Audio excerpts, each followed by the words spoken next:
Hello students, today we are going to start with English chapter 3 from your supplementary reader book A Pact with the Sun. And the name of the third chapter is The Shepherd's Treasure. In this chapter, we are going to discuss about a poor shepherd who lived in Iran and was uneducated. He was very wise and helpful, and the king decided to meet him in disguise. Now let's move on to the story. In a village in Iran, there lived a shepherd. He was very poor. Okay, so this is like an Iranian folk tale, and this story is from Iran. In a village in Iran, this is what happened, where he lived a very poor shepherd. He did not have even a small cottage of his own. He had never been to school nor learned to read and write, for there was very few school in those days. Okay, so he was very poor, so he was living in a, he did not have a cottage also of his own, and he had never been to school, not learned to read, write, nothing. Okay, and there were very few schools in those days.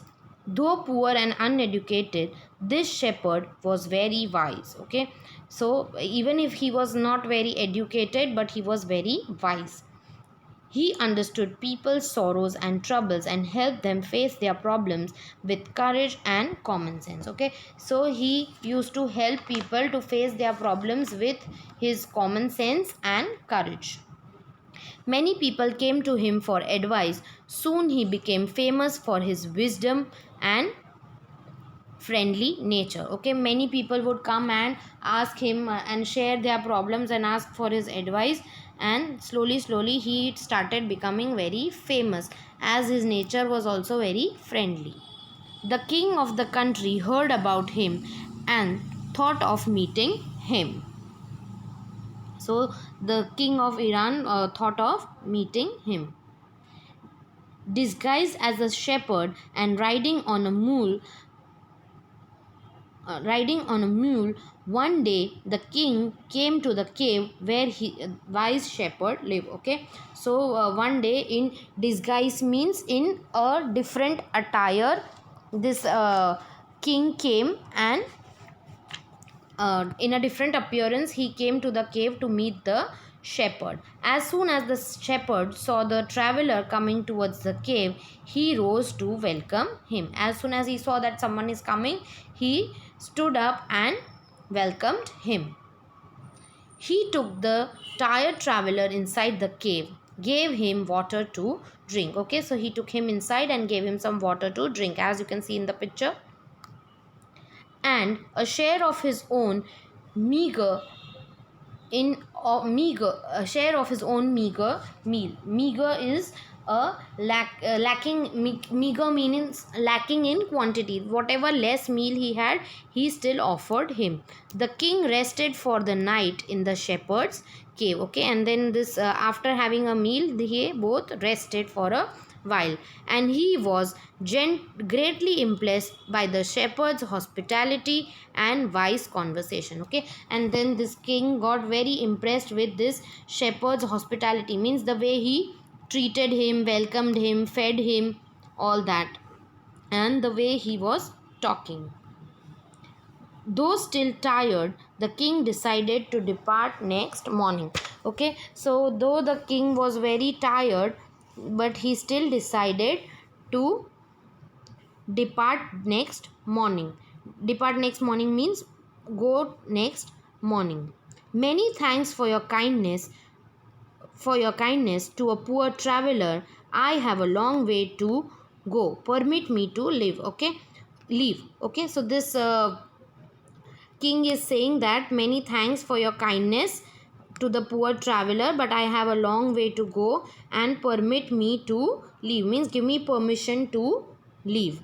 The king was astonished as well as pleased. Okay, so he was all surprised and pleased. You are indeed very wise. I need people like you to work for me. Okay, so then he said, the king got very surprised. So he said that you are very nice and wise. I want people like you to work for me. Yes, my lord, I hear and I obey. So he agrees to him. And the king appointed this humble shepherd the governor of small district. Okay, so now this king appointed this shepherd as the governor of the small district. Although he rose to power and dignity, the shepherd remained as humble as ever. Okay, even after getting power, his nature did not change. Many people change when they get authority, but he was the same. People loved and honored him for his wisdom, sympathy, and goodness. People appreciated his qualities. He was kind and just to one and all. Okay, he was kind and very to everyone. His fame as fair and wise governor soon spread throughout the country. Okay, so his qualities that he had, that he was very fair and wise, that spread throughout the country. Now the governor of other provinces grew terribly jealous of him. As you can see that if naturally if someone is doing so good, there are people who are going to get jealous and going to degrade him. So here the governor of the other provinces, means other states, grew terribly jealous of him and began to talk to the king against him. Okay, so they were all jealous and they began to talk about him in front of the king. He is very dishonest and keeps for himself part of the money that he collects as taxes. Okay, so these people are going and complaining to the king that he is very dishonest. He keeps the money with him that he collects from taxes. Why does he always carry with him an iron chest? The other one is saying that what is the reason for him to carry this iron chest every time with him? Perhaps he carried it in the treasure that he had secretly collected. So now this other one was saying that he was carrying it because he was hiding some treasure that he collected secretly. After all, he was an ordinary shepherd and could behave no better. Okay, so they are now saying that he was a poor man and he could not behave any better. At first, the king did not pay attention to those reports, but how long could he ignore these governors and their endless stories about the shepherd? Okay, first he was like, no, he cannot behave like this. So these people, he ignored what the other governors were saying, but he was the king, so he was known for justice. So he said that now let me put something into effect. One thing was certain, the king discovered. The new governor did carry an iron chest with him all the time. And then he also realized that this new governor carries this chest with him all the time. So the new governor was summoned to the place. So new governor was summoned to the place.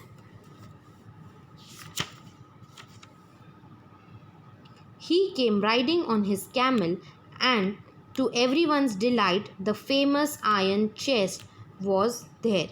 Okay, so he came riding on a camel and his famous iron chest was still there. Summoned is ordered to be present. Fastened securely behind him on the camel's back. Now the king was angry and he thundered. Okay, so he was holding all this on. He had tied this chest on the camel's back. So this king saw and he was thundering. He thundered means here speak loudly and angrily. He got very angry. Why do you always carry the iron chest with you? What does it contain? So now this king is asking him, why do you carry it all the time and what does it have? The shepherd governor smiled and asked his servants to bring in the chest. How eagerly the people standing around waited for the shepherd to be found out. Okay, so then others were waiting that now he is going to get caught. But how great was their astonishment and even of the king himself when the chest was opened. No gold or silver or jewels but an old blanket and a turban were all that came out. Okay, so all were astonished, means all were shocked that there was no gold, no silver, but there was a old blanket and a turban that was seen. Then he took it out of the chest. This, my dear master, is my only treasure. I always carry it with me. Okay, so now this shepherd is telling the king that this blanket and turban are my only treasure and I always carry it with me. The shepherd spoke with great dignity and pride. He proclaimed very proudly, but why do you carry such an ordinary blanket with you? Surely you are the governor of a district. Okay, so he says that why do you carry such type of a blanket? You are the governor of the district. This blanket is my oldest friend. It will still protect me if at any time your majesty should wish to take away my new cloaks. Okay, so he says that this blanket is my oldest friend and it will still protect me if at any time, but your majesty should wish to take away my new cloaks, but you can instead of this blanket you can take my cloak. Cloak means the, can you see, that's a sleeveless kind of a overcoat that the king is wearing. He offered him that. How pleased the king was and how embarrassed the jealous governors became to hear the wise man's reply. Okay, so they were all shocked that why such kind of a reply he is giving. Now they knew that the shepherd was indeed the humblest and the wisest man in the land. And then everyone realized that he was the humblest and the wisest man.